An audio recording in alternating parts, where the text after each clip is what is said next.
Okay, so we should kind of be set to start installing FreeBSD on the VirtualBox to see how is it working.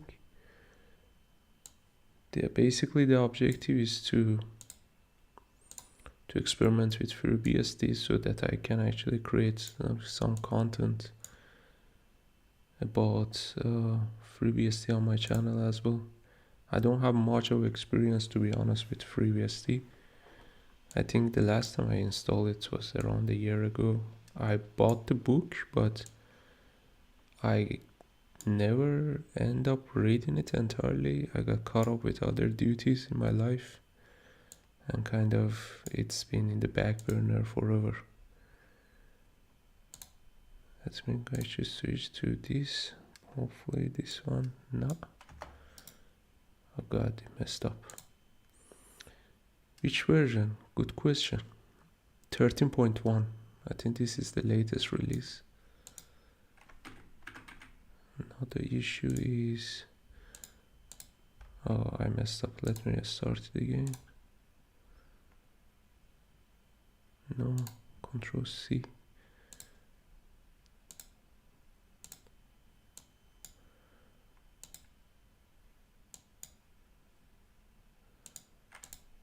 Yeah, wait.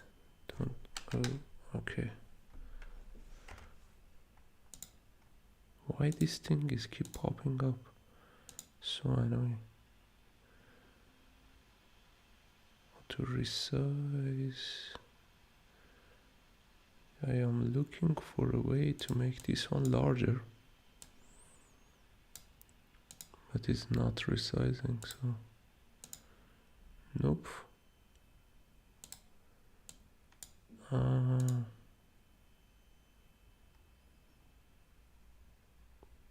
Okay, fantastic. Then enjoy your dinner, I would say, or enjoy the cooking, then afterwards enjoy the dinner. So if I go to the scale mode, it's going to look ugly, and I cannot resize this one. Yeah, this is a problem with this. Okay, I scale it, okay, to 150% maybe. Okay, now we are in good track. Alright, so I'm going to follow the basically FreeBSD handbook and go step by step, see what is telling us here. The introduction chapter I passed, we don't need to read it. This one also we can move. Minimum hardware requirements. Yeah, that's something interesting for me, not related to the VirtualBox. Older desktop laptop is 32-bit compatible product with floating point unit. This and physical address extensions support and use this feature. About 4 GB and allows you to be used by the system, however. So I didn't mention about the RAM. I was just like curious how much RAM it can eat up. Okay, so back up this one doesn't matter. Collect network information, installation media. So we are going to install from DVD. I assume I downloaded the DVD one. Yes, okay. And okay, I ignored the checksum. We are doing it on the VirtualBox. USB part also not important. Okay, starting the installation. Your change will be written to the disk if you blah blah blah. Power PC. Okay, so we are kind of past this step as well. Here's the boot process. Boot time has been paused. Single user. Existing essential described in the single. Okay. Now we are at this screen. So what we are supposed to do? We're supposed to press install, of course. Continue with the default key map. So it's the US keyboard, and that's fine. running on a managed network. Please ask your network administrator appropriate name. Can I ignore it? Collaborating with FBI. I have no idea about this. Do you have any sort of evidence or anything? Because I'm not reading news, to be honest, so I have no idea about OpenBSD collaboration with FBA. But isn't it OpenBSD? I believe is a Canadian-based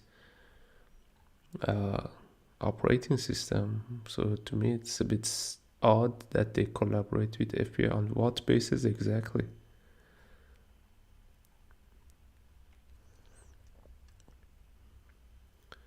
So the key map part, also this one. Okay, host name. That's, I think we kind of ignored it. The next part would be selecting the components to install. So let's see what each means. Base debug, I think, right? Base tools like cat and ls, among many others, with debug symbols activated. Yeah, probably we don't want that. Kernel debug with debugging symbols activated. lib32 debug, so everything that has dbg at the end is debug stuff. Ports, the FreeBSD ports collection is a collection. Okay, this is the third-party software installation program. Do not check for adequate disk space. This option is space available. That is weird. The installation program does not check for adequate disk space. I think you should check. Okay, so let's install the src. I always install the kernel source just in case. Yeah, I think I used to have that sort of habit. But then one day I asked myself, have I ever compiled the kernel again? Or have I ever read the code? And the answer was kind of no, and as a result, I stopped doing that. I think in like entire of my life I compiled maybe, I never compiled OpenBSD kernel or any other like a BSD like operating system kernel, but I compiled, I believe, Linux kernel a couple of times, but it was back in days like kernel 2.4 or kernel maybe 2.6, like in those eras, before kernel 3 definitely. Like what I feel actually is that Linux, when prior to kernel 3, was absolutely lightweight, but when they moved to kernel 3 somewhat, I felt it got like very chunky, it got like super bloat. But prior to that it was like lightweight, and yet then you could actually compile it in a reasonable time with the normal hardware. But then it's getting actually more like chunkier, and it's, I think nowadays if I want to compile Linux kernel, it's going to take forever. But I heard and I read that OpenBSD kernel compilation is fast, is not that slow, because the kernel itself is very lean. And also the kernel size, I think, is just a couple of hundred. I think is super small. It's not chunky. So I think we are good to go. I think we are not going to select the source parts, and then let's continue, see what it is. So there is ZFS, UFS manual, and shell. Okay. UFS is the normal one, I think, is a Unix file system. We have ZFS. I heard also the ZFS uses more RAM, but it's a virtual machine, so that's fine. Yeah, here it says that to use ZFS with less than 8 GB of RAM, see this. Then here what we have, UFS. Okay, let's go with ZFS for now. Proceed with the installation. Then, oh god, these are like complicated. Swap size, okay. Mirror swap, encrypt swap. Partition schema BIOS, okay. Encrypt disk. So the good thing is that you can actually do the encryption here. That's nice. But I have no idea about the pool type disk stuff. Let's see what they say here. Designing the partition layouts.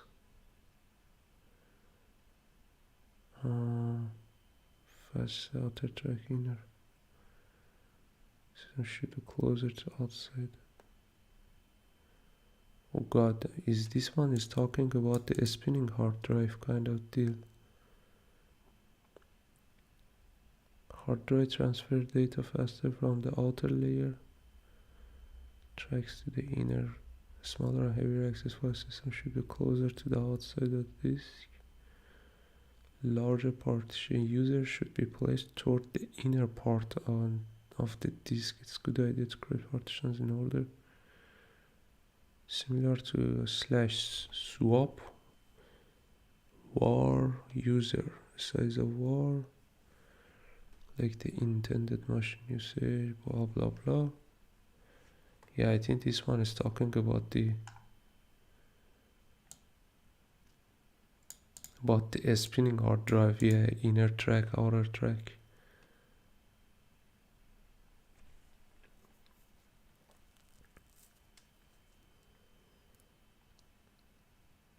Yeah, I didn't know it's a joke. So yeah, I thought it's a real thing. So okay, glad that it was a joke.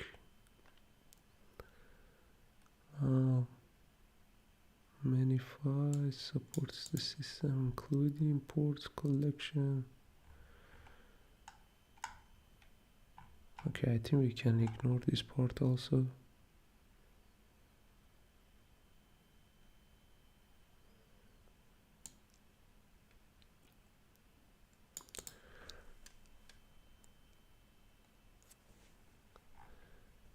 How can I put everything under one partition? Probably we have to move further. Okay, so this is, I think this step is some ZFS stuff, stripe RAID stuff. I think we go with no redundancy here. Yes. And what happened now? Why it went back to the previous stuff? Proceed with the installation. Last chance, are you sure to destroy? Then where I can actually change the partition schema?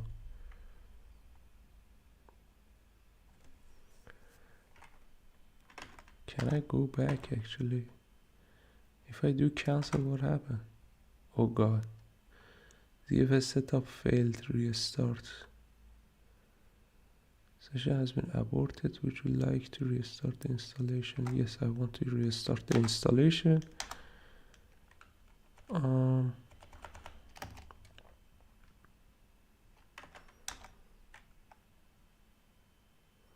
just like playing around with this in case that I want to later on, for example, do it on like a bare bone machine to know what I am doing exactly. So we have here GPT. Table has been successfully created. And then we do use guided partitioning to revert the changes. So if I do finish, No root partition was found. Okay. Then how do I create? Okay. So now we are cooking. Valid mount points from this. Are you sure you want what it is? Partition from which you intend to put the operating system mount point should be this. No, I'm not sure I want to continue. Oh boy. I messed up. Let me delete. Create.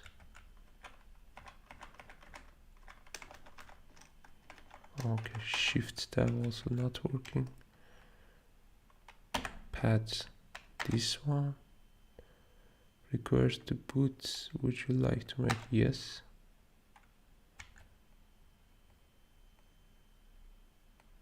So I created two partitions. One is for boot and another one is for this one. And how can I change this one to ZFS?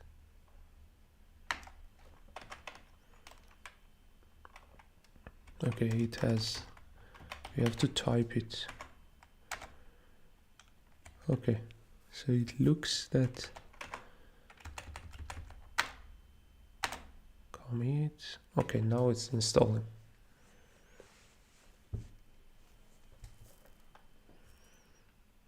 All right.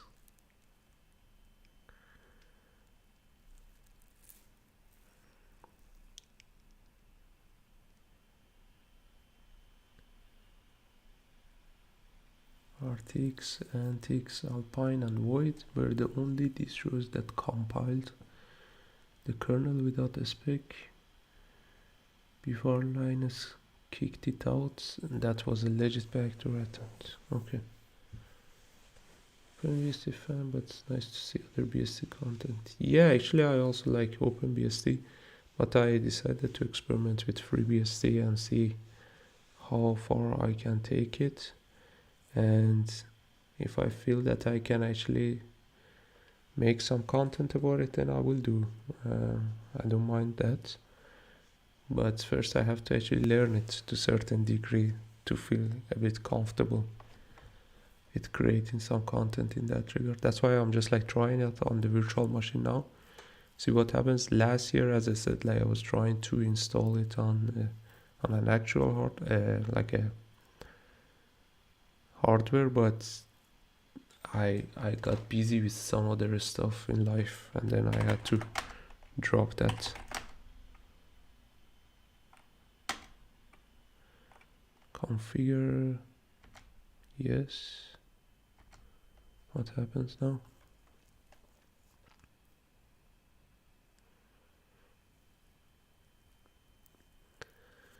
No IPv6.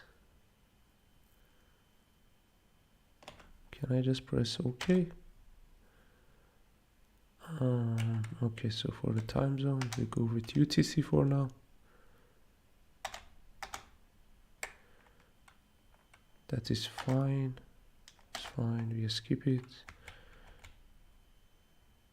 All right. So what we have here: local caching, validating resolver, SSHD, mouse D, NTP date synchronize. Yes, that's good. But what's the difference at boot time? No, I don't want at boot time. Adjust CPU frequency dynamically if supported. Does anybody have experience with this power D? This is something I haven't heard about it. Processor running. Okay, so these are the hardening options. Let's go through it, see what we have. Hide UIDs. Processor running as other users. Other groups. Hide jail. MSG buff. Disable reading kernel messages buffer for on The rest of it I cannot see. Proc debug, random created process. I think this is a good one. Random PID, clear TMP.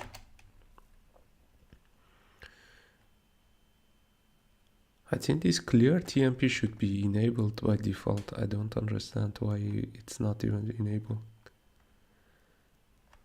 Opening syslog D network socket. I have no idea. Just send mail service. Yeah, I'm in favor of disabling that. Console password prompt. Disallow trace destructive mode. Enable address layout randomization. I think this one I saw it on OpenBSD as well. ASLR. I watched things about it.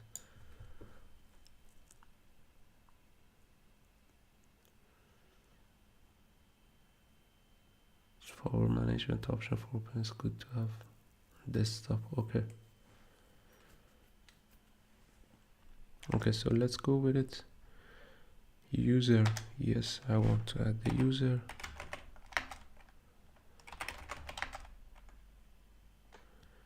Leave it empty for default. Okay.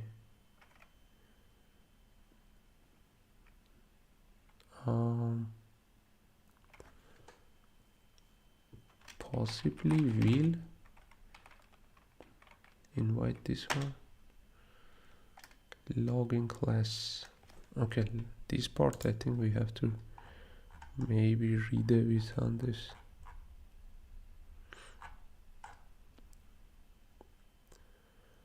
Call dangerously dedicated mode as non-BSD disk. Utility may not recognize it.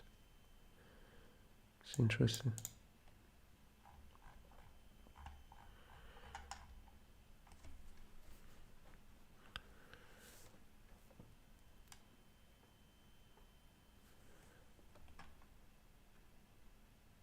So I think this is a default partition table. Yeah, I forgot also to create swap, but that's fine.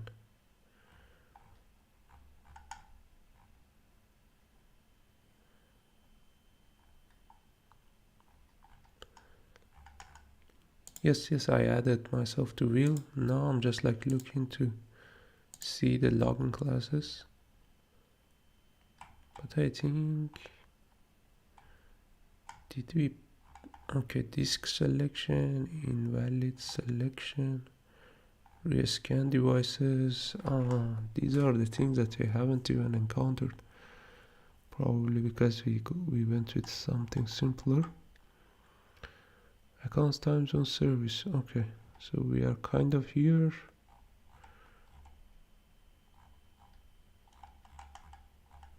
A bit further. Okay. Service. Dump dev, crash dump, or useful when debugging. Okay. This one also we have done. And left blank to accept the default. Typically login class typically left blank for the default. Okay. SH, CSH, TSH. Okay, we go with SH. That is cool. Home directory permissions. User default usually is correct. Okay. Yes. Use an empty password. No. No.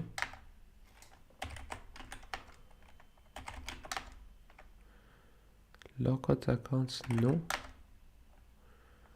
Yes.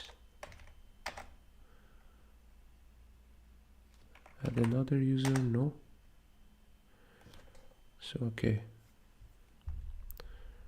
I think we are kind of done with the installation. Probably after everything has been installed, I'm going to find a chance to provide modified settings, and then we should actually go for a reboot. Installation is now finished. Before this, would you like to open a shell? No, I don't want. Okay, do a reboot.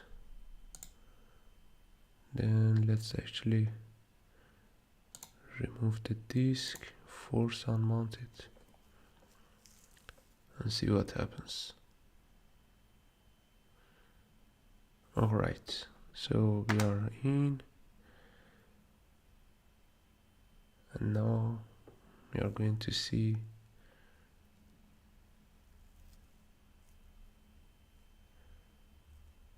boot process. Yeah, I like the text. Okay.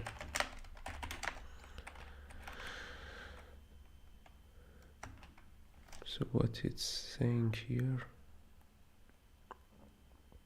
handbook FAQ. Let's also open the FAQ.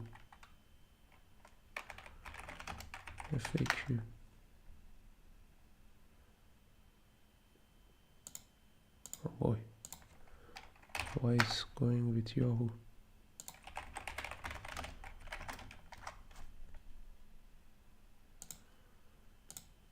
Okay,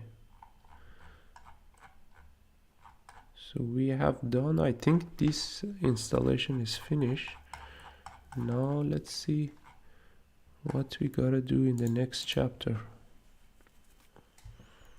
FreeBSD basics, virtual console and terminals. Okay, single user mode. FreeBSD console default mode. Just so any other supportable graphics and monitor to use it. I don't think we need to do it anything here.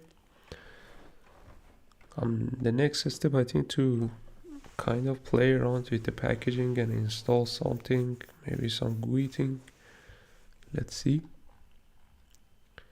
User account, super user. Is it using sudo or no? I am very ignorant about FreeBSD.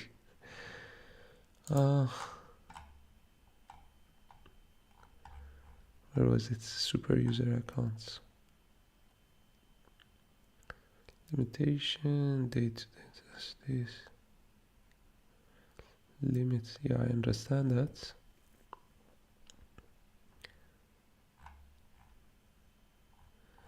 Okay, managing accounts, I don't care.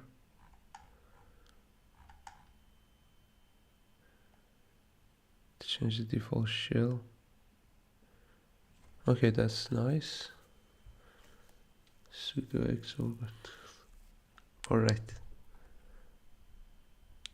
I think because doas is by default installed on OpenBSD, it's not configured, but it's installed. Okay, so now we need to do that as well. Then probably an arch in this way. Okay. Now I'm just like going through this chapter by chapter, section by section to see file flags, directory structure. Let's see what's the situation with this devfs. I have no idea what this, but okay, root we have. Okay, I intentionally put everything under single directory, so copyright bin boot. Let's see, and trophy. Okay, it's a bit, I think this one it's not available on OpenBSD. libexec also, I haven't seen this. The rest is kind of net also probably. Yeah, I'm not sure what I think this tree, I haven't seen it. Rescue also. So I think four kind of directory do not exist on OpenBSD, possibly. Explanation about this file system stuff, fstab, alright. Processes and daemons, viewing processes, clean processes, but we have shells, changing shells, advanced shell technique, text editor, EE, okay. So does it have V? Yeah, okay, here we have V. That's good.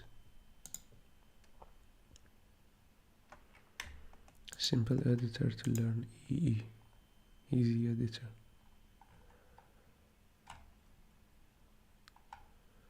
Screen oriented is always. Okay, we are going to read it about later. First, we have to get it up and running. Okay. Installing applications, packages, and ports. Good. Now we are in a proper chapter. PKG search, subversion. Okay, so we gotta switch to root and then do PKG search. For example, let's just try PKG search sudo. Package manager is not yet installed on your system. Fetch and install it now. Yes.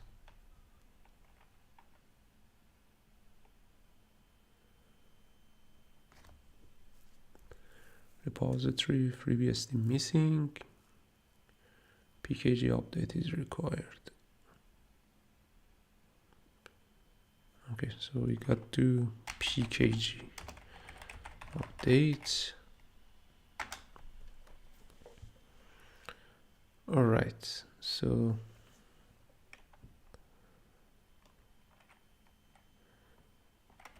what is this PKG? I think the switches are different. I think there is no PKG add kind of thing. Yeah, we have install or no?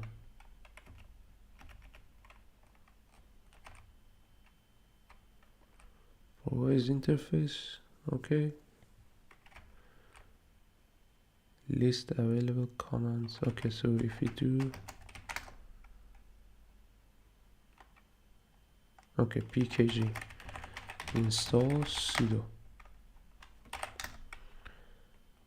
Okay, it's interesting. I think it takes a bit of practice to get used to it.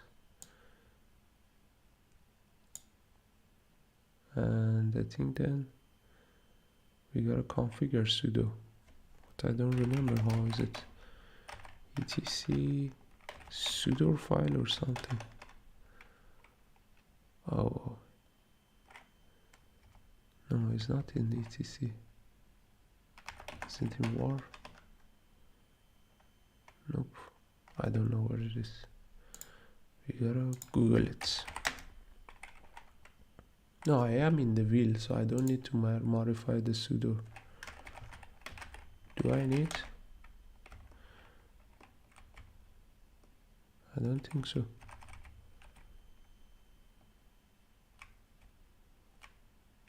Let's try. So we install the sudo. If I do sudo ls, it's not in the sudo file. Oops, I am in part of wheel. Okay. So must be edited with sudo command. Where is the user? Okay.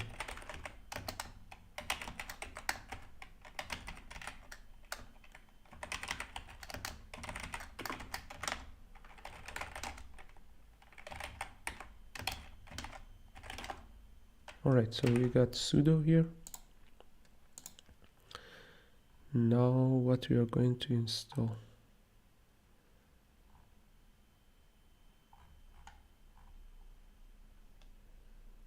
Using package for binary package management.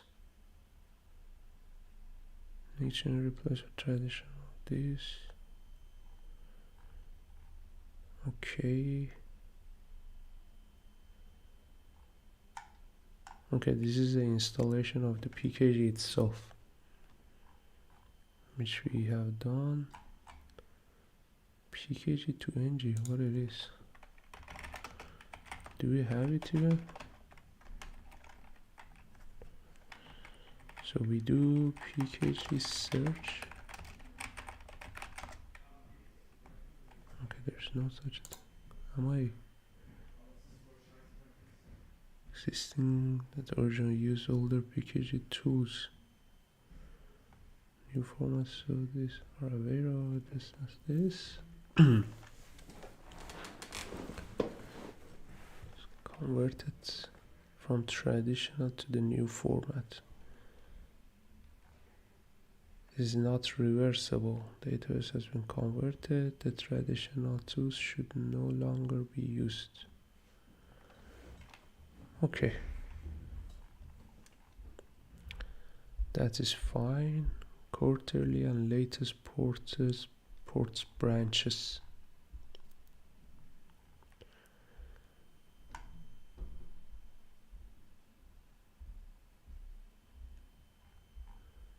Information about the installed packages, pkg info, installing and removing package, install curl, delete, upgrade. These are similar to OpenBSD. Audit. I think this is something I never encountered. Prime list, and what we have here. Restore the database. Okay, a stale package, modify. Using port collection. Installing ports collection, installing ports, customizing ports, removing. Okay.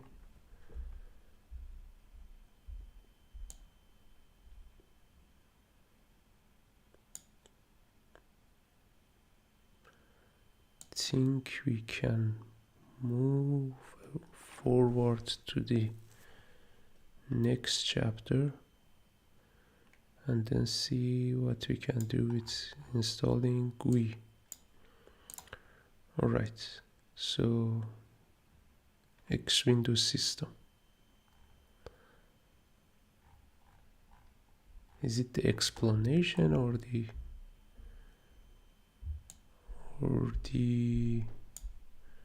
okay, so installing the stuff. So pkg install xorg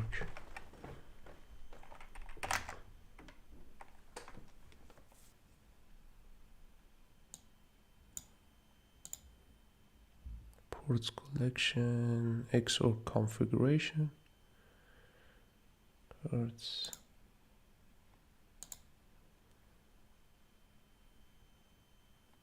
Dedicated and do not record manual connection.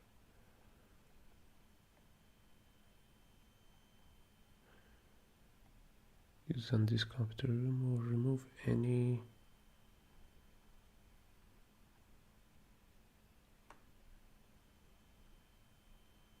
add the user who will run the xorg to the video or wheel group to enable 3D acceleration when available to add the user to whichever group is available.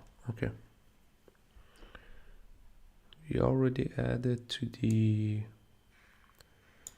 user is already part of the wheel group. Now afterwards we should be able to do the start X. Let's see.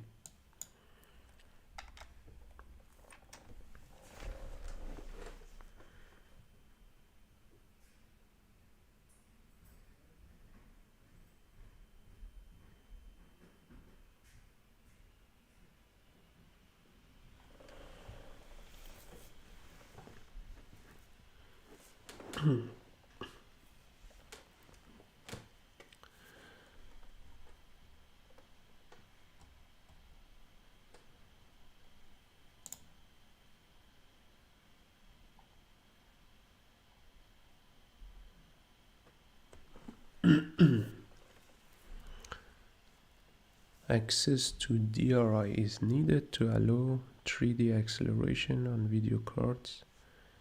It is usually simplest to add user who will be running X to edit the video to either video or real group. Okay, it's repetitive information here.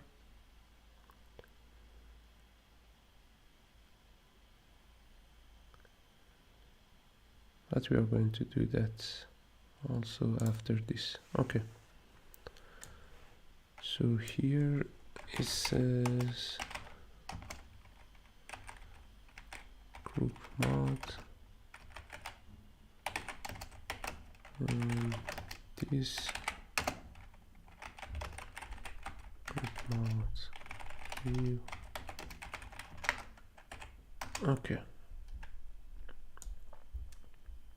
And now if we do groups, all right, so we are part of this wheel already, so it didn't add to the video one.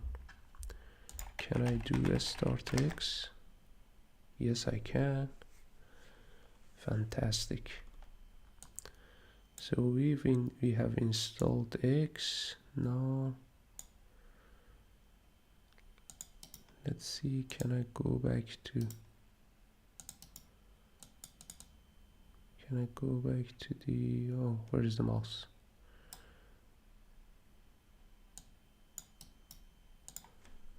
Oh boy, what happened? Let me reduce the zoom, scale it to 100.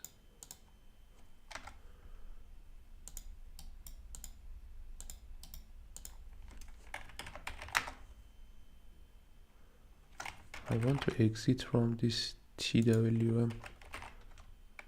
Okay, cool. And make this 150%. Well, all right. What is the next step? When the computer switches from displaying the console to a higher resolution, screen resolution for X, it must set the video output mode. Recent version of Xorg use the system inside the kernel to do these mode changes more efficiently.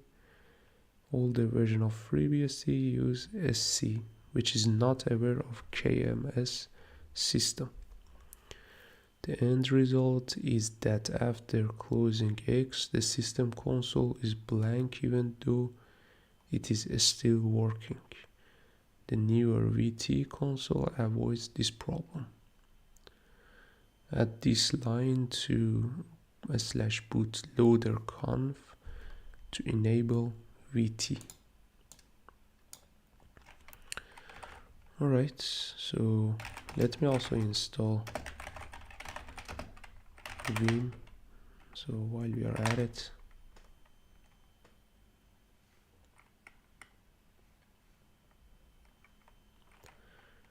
okay, so sudo vim /boot loader.conf, and then we have to say current vty equals to vt.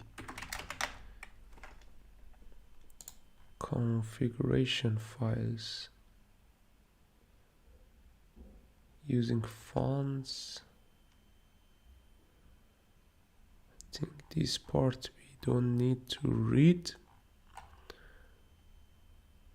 Alright, so there is a Intel section. It will be useful for the real hardware. 3D acceleration is supported on most Intel graphics up to Ivy Bridge.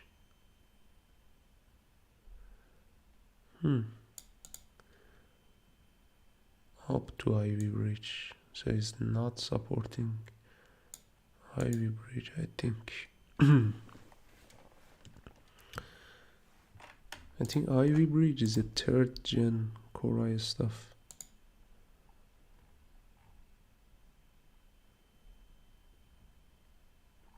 So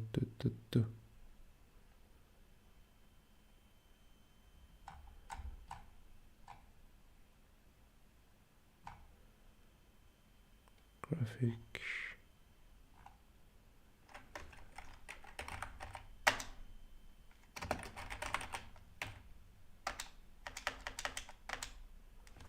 Okay, so this is the, yeah, this is 3rd gen.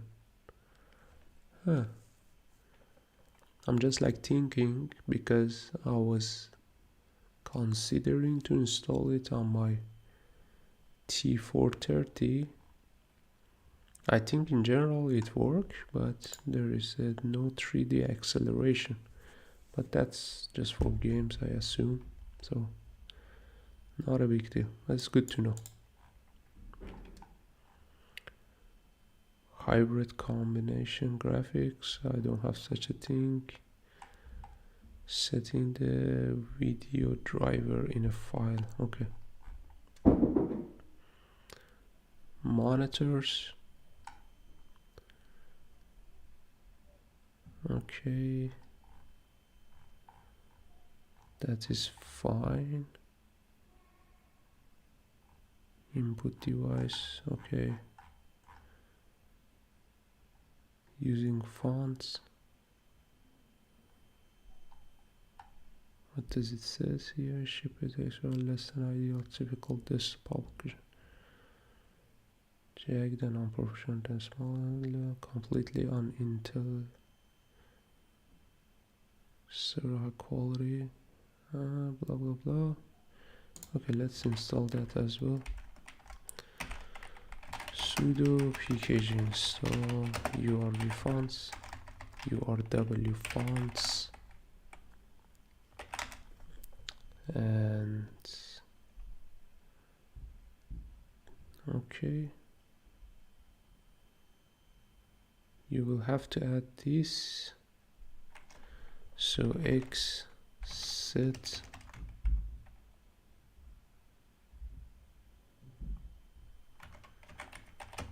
fb plus slash user local share fonts urw fonts.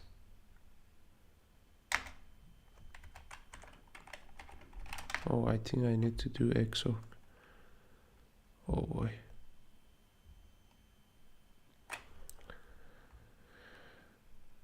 I have to write it somewhere.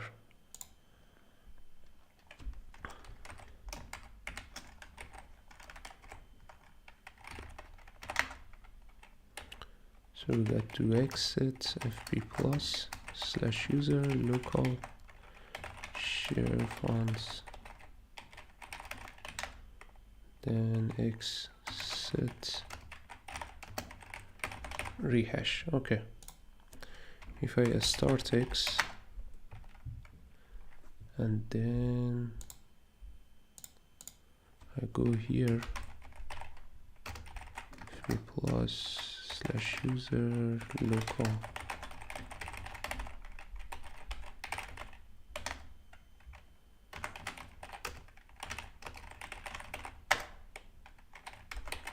okay, so the fonts kind of got set. Now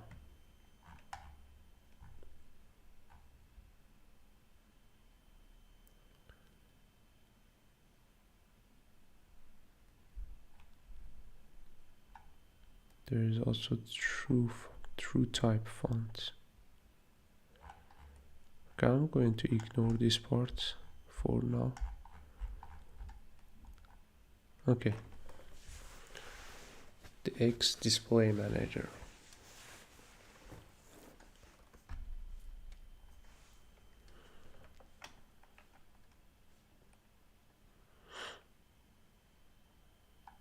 XDM.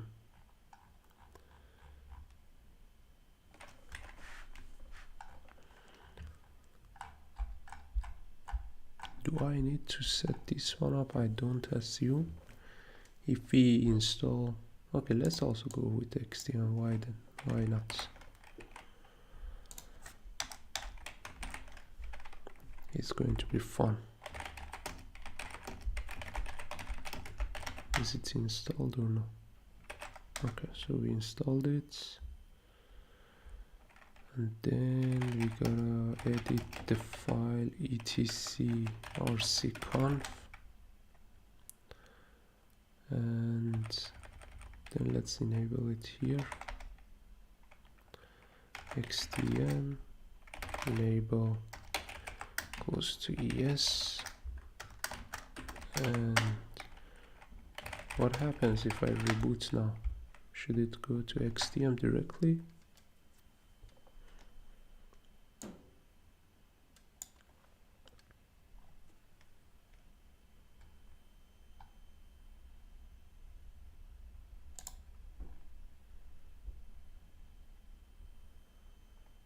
Ninth virtual terminal by default. Okay.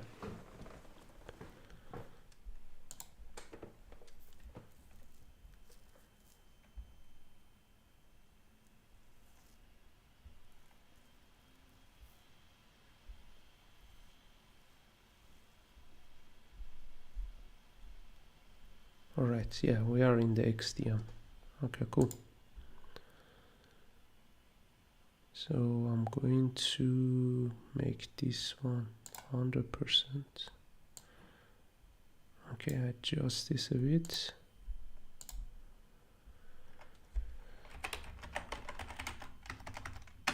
Oh boy, I have to enter like this. What? Okay. Why it jumped out? Why it has jumped out?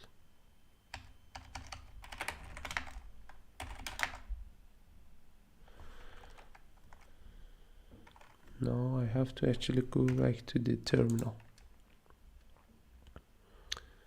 And to go back to the terminal,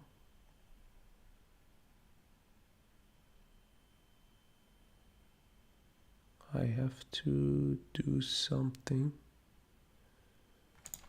It's not just like arbitrary press Ctrl Alt. I forgot. I have to search VirtualBox, go to TTY.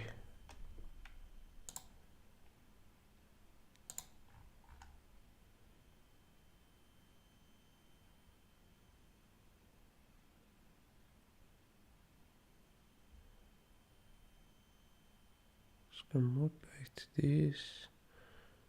Host key. Host is right control. Okay. We are kind of stuck today. To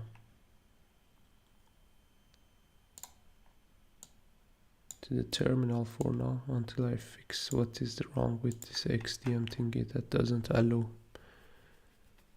to log in.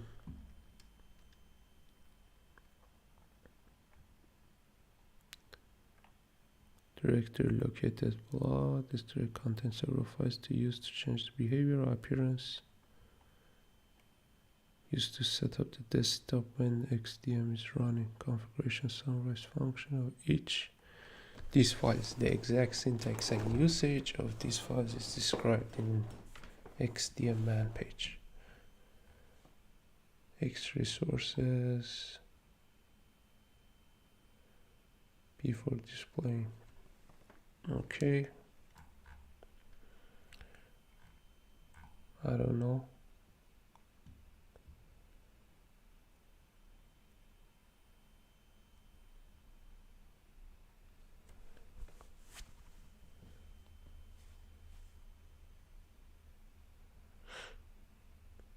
Over 100 desktop environments available in this category.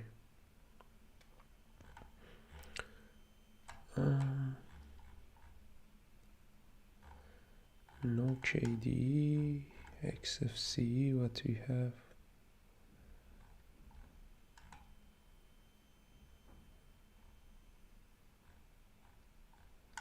I think FreeBSD had a desktop. I forgot the name. Lumina or something. I think it used to start with L.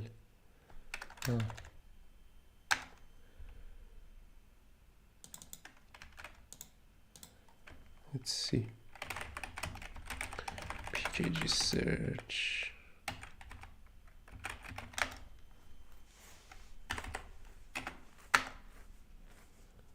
Lumina. Okay. So does we have anything in the here about it?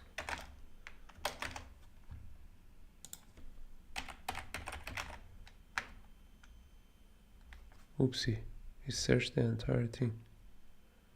That's not cool. Okay, there is something. Installing Lumina desktop on FreeBSD. This is the forum. And the booting process.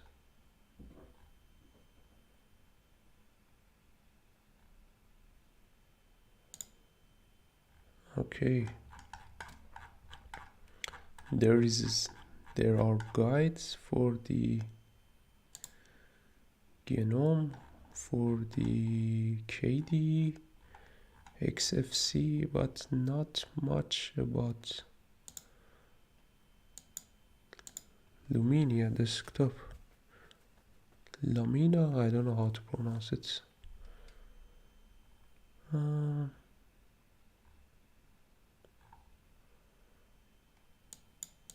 Imagine requires FXF.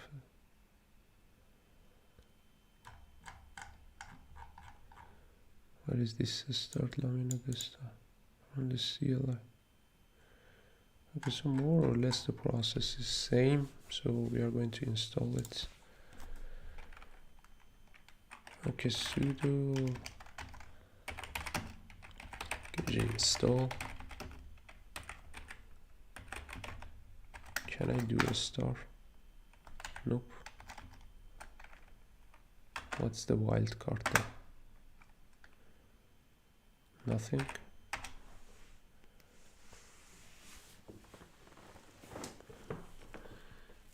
Is this one based on the KDE, based on the Qt framework or what? I think it was based on the Qt framework. Plugin based on Unix. TrueOS, yeah. Rest in peace, man.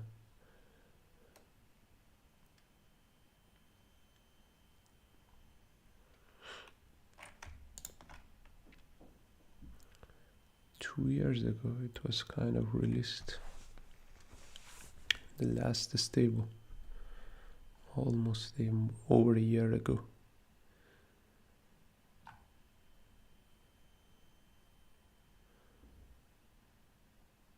Stacking window manager, Qt 4, yeah. Integrated to the PCBSD, get TrueOS. Port was added FreeBSD port collection. Source has been moved to separate GitHub page. Converted to use Qt 5. Qt base window manager. Linux tools or frameworks such as dboss, Polkits, and systemd. This is literally like half of the Linux. Not so active, but it looks kind of cool. I like the kind of look of it. Still is not installed. We gotta wait. It looks very clean to me.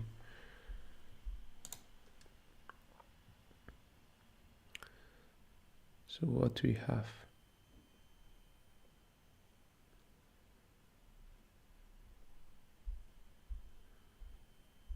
Does not have a maintainer. As a result, it is more likely to have. Unresolved issues not to be updated.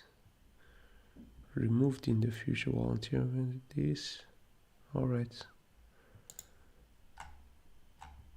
That's not good. Yeah, it seems the project is a bit kind of not so active anymore. Hopefully not dead, but is also not so active. Anyway, we installed it. And let's see what we gotta do. Here, we gotta open the xinit.rc and then exec desktop. After login, start X. It's supposed to launch it, right? Okay.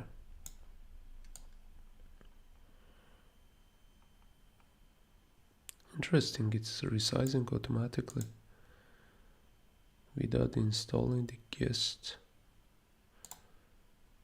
Is it?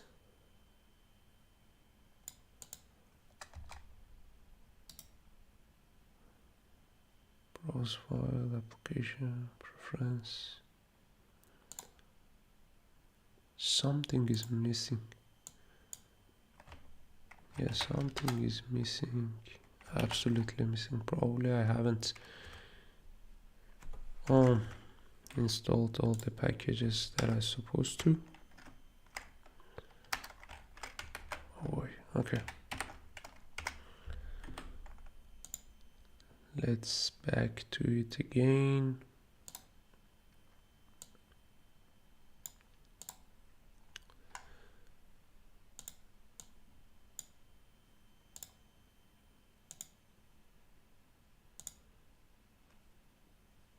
There was something in the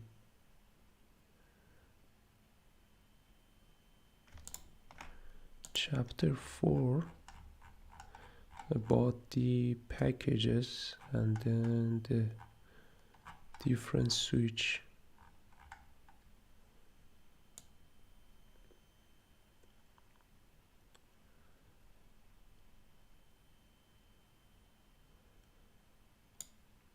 Install removing packages.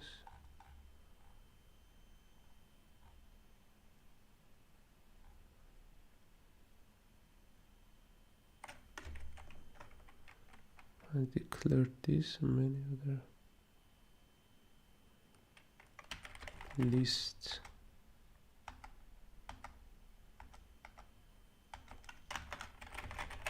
Installed.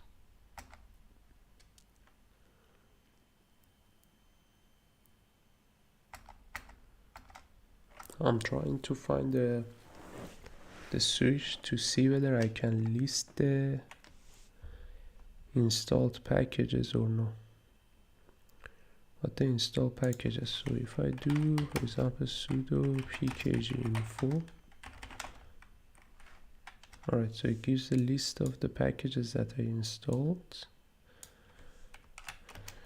And I want to see what did I install and what didn't I. So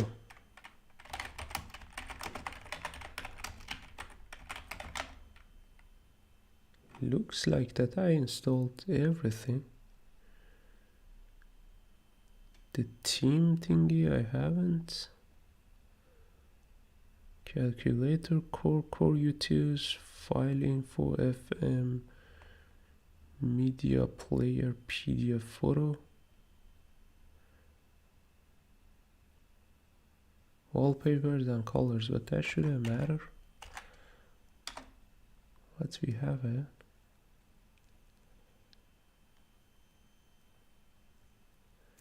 Then why it looks so weird?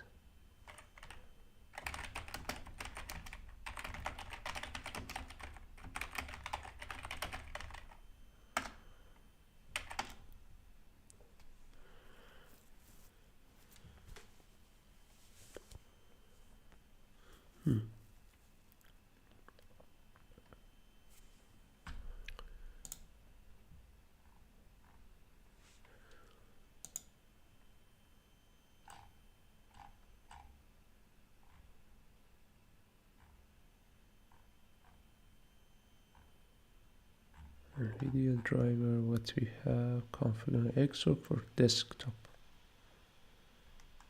Campus Fusion, that one is irrelevant for the VirtualBox. Troubleshooting,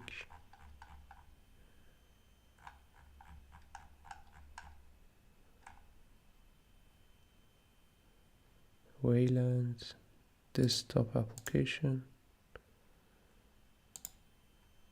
Let's go here, what we get. Resources needed. Firefox, Conquer, Chromium, productivity. These are just like a desktop application. There's nothing about the... Okay, I think that's just a short section in the prior chapter, in chapter 5, about installing things, where the only part on the desktop environments. Let's also quickly have a look at the Wayland parts.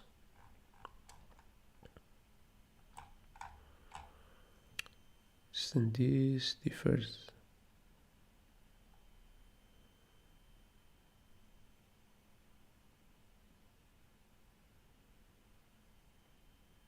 Shouldn't need to utilize such RDP remote. So okay, it supports Wayland as well. Sway compositor using Wayland.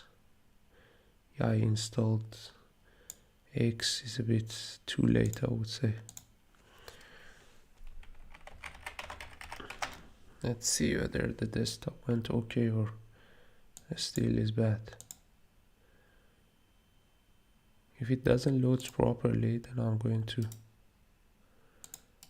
install something else instead. This looks fine, but it's like, is it supposed to look like this, or how am I supposed to move the thing around? I don't know, and I give up on this desktop, and instead I'm going to install something that I am familiar with. So let me remove this.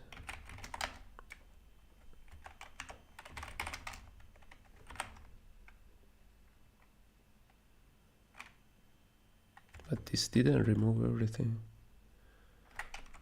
PKG remove.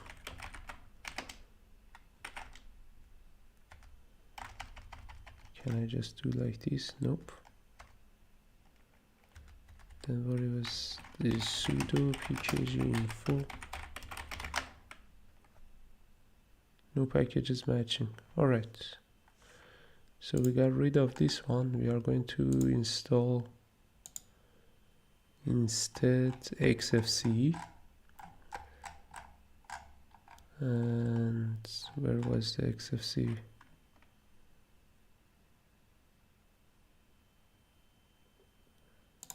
It was here, desktop environments. All right. So XFCE is waiting for us.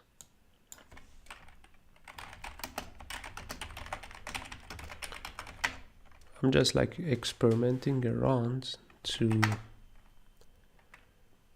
just like get comfortable using FreeBSD, at least on the VirtualBox, and then afterwards, once I'm comfortable, I'm going to install it on the real hardware and gradually I start like applying my dot files to FreeBSD, moving those from Linux and OpenBSD. Then probably I will switch to i3 then. But until then, since I'm just like learning this stuff, I'm not familiar with FreeBSD that much. I have to just like adapt for some desktop environments, not mess around too much with the configs until I feel more confident about it.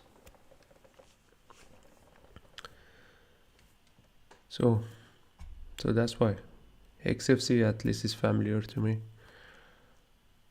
And I think also the positive part is that it's mentioned in the handbook here, so we should be able to get it up and running.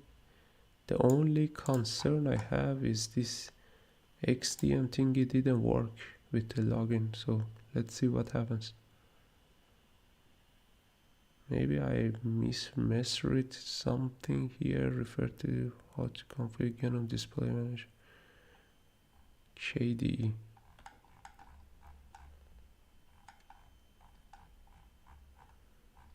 Let's see. We are gonna play around with it.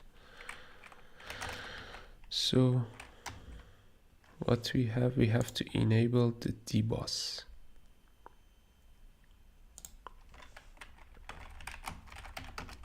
I think this dbus thingy, it's something that you cannot ever get rid of it. dbus enable goes to yes.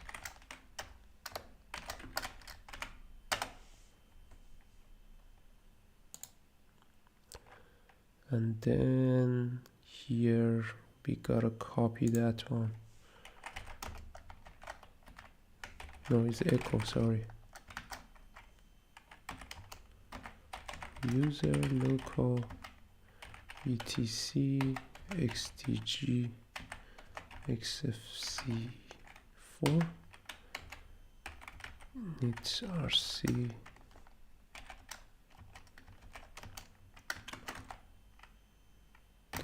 .x init rc. Alright, so if we do just to double check everything,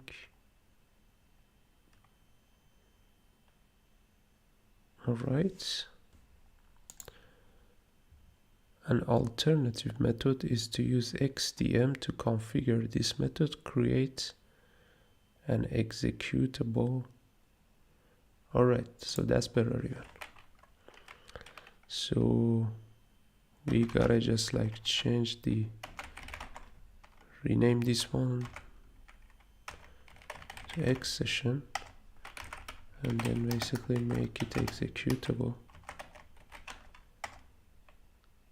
Then that should be kind of working. If we reboot,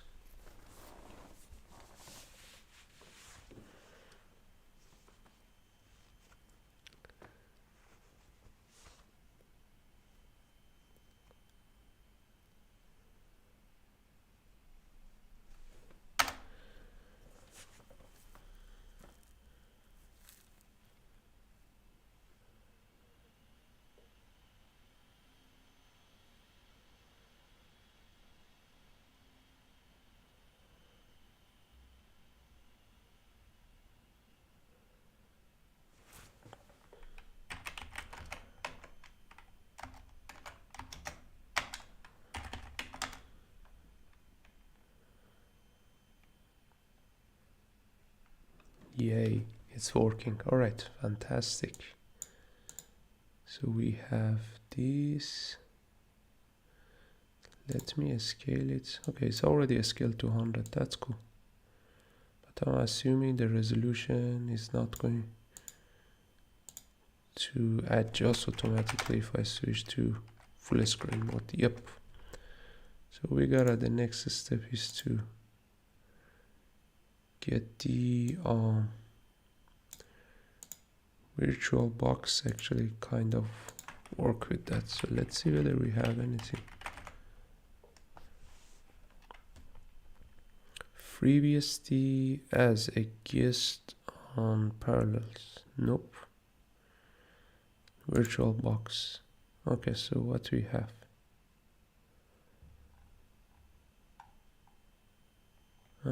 First install guest. Okay, most operating, clipboard sharing. Okay, that's cool that these features are available. These commands are run. First install or ports, this will install the port, so we don't need to be here anymore.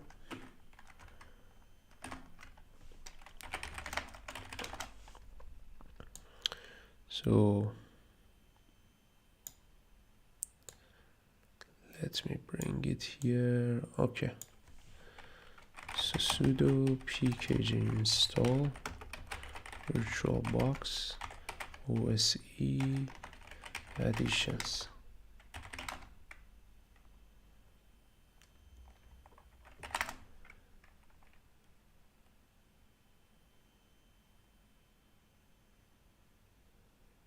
To start the services, restart the system. In some situations, a panic will occur when the kernel module loads. Having no more than one virtual CPU might mitigate the issue. For features such as window scaling and clipboard sharing, membership of the wheel group is required, with username Jerry as an example. Alright, we have done that already for the Xorg, so we don't need to be worried. The settings dialog for FreeBSD guests encourages use of VMS VGA graphics controller.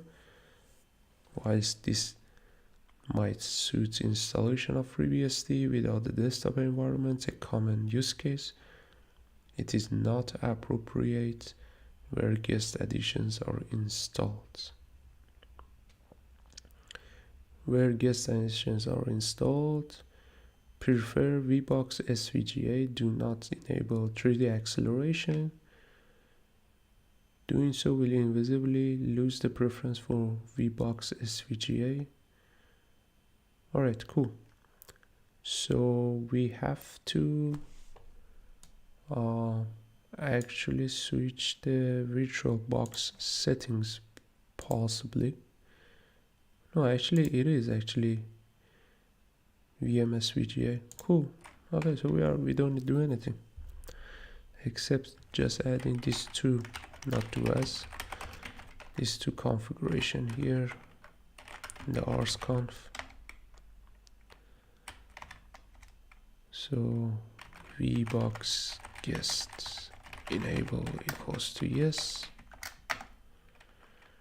VBox service enable equals to yes.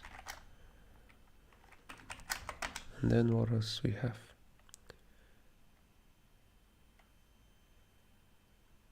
If ntpd or ntp date is used,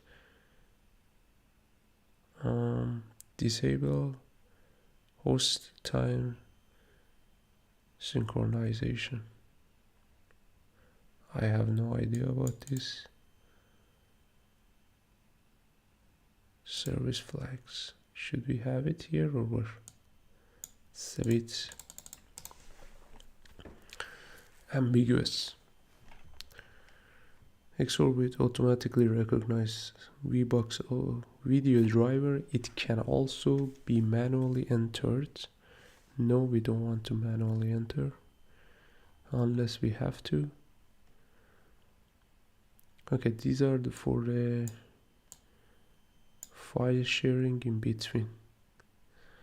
I believe we should be good. If we reboot, hopefully it will actually pop up everything properly and with the proper scaling and the resolution. Let's see.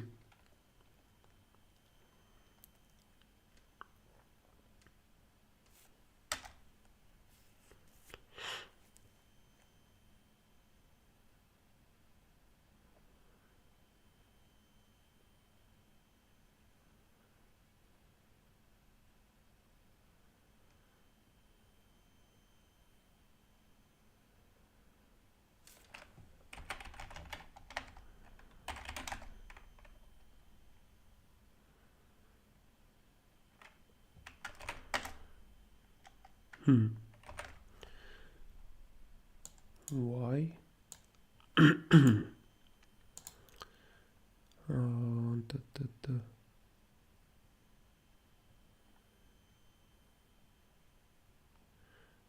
Okay, I can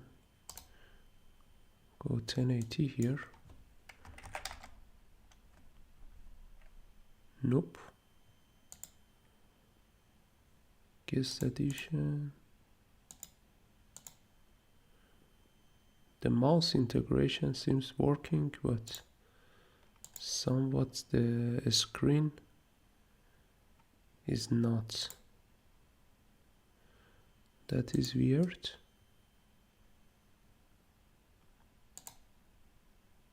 Like it doesn't take any effect if I change. Just like it is what it is. If I change to full HD,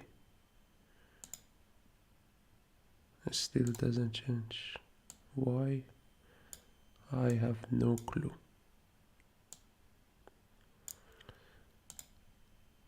Let's see what we have.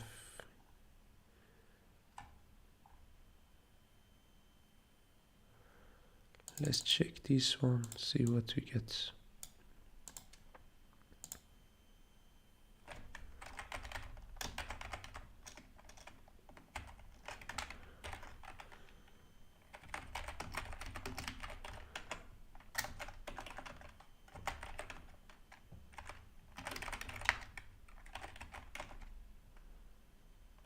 God damn, it's empty.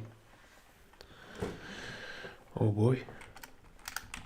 Does it mean that I have to keep writing all this tons of stuff? etc xorg x11 xorg.conf. Alright, let's type it. Why not? Identifier card 0 driver VBox video name Inotech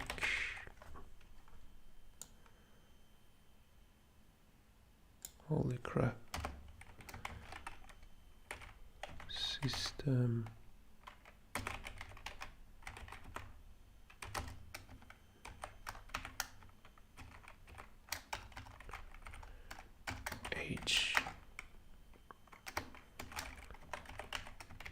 board name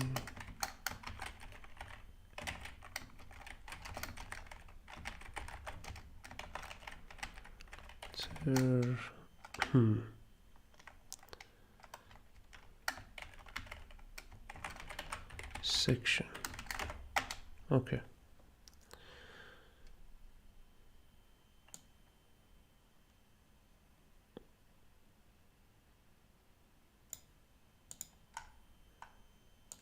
Did I enable this just for double check everything? Conf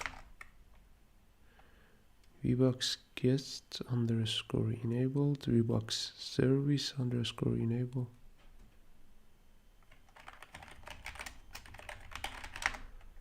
Then why it's not resizing?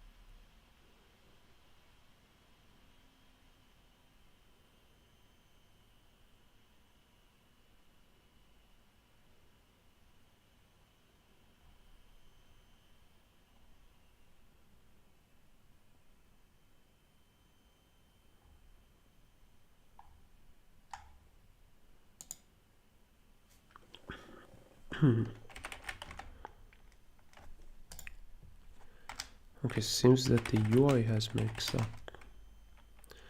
Yeah, the UI has messed up, I think. If we do a start X. Yup.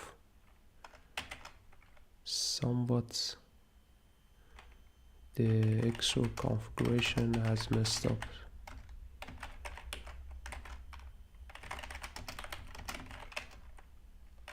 etc.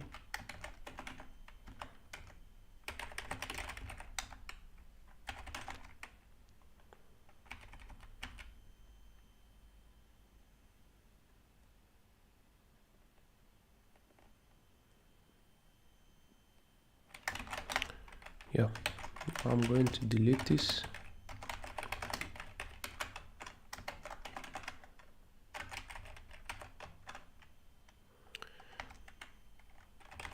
That's a good question. I don't know. I have to try it. Let me first fix the XOR, because I think adding this XOR conf messed it up. So this part didn't work out, kind of, based on the handbook. Yeah, let's try the X render.